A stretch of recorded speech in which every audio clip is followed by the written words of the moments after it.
కేంద్ర మంత్రి కిషన్ రెడ్డి మీడియాతో మాట్లాడుతున్నారు. లైవ్ లో చూద్దాం. అనేక సార్లు అవమానం చేసింది.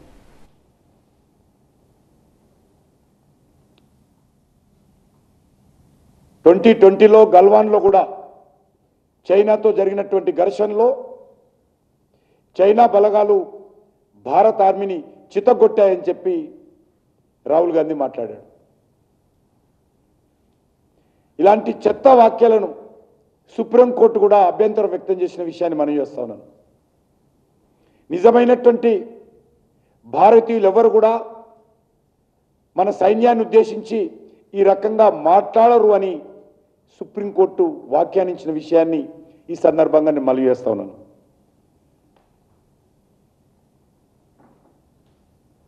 గతంలో కూడా బాలకోట్ ఎయిర్ స్ట్రైక్ జరిగితే రాహుల్ గాంధీ సాక్ష్యాలు కావాలన్నాడు.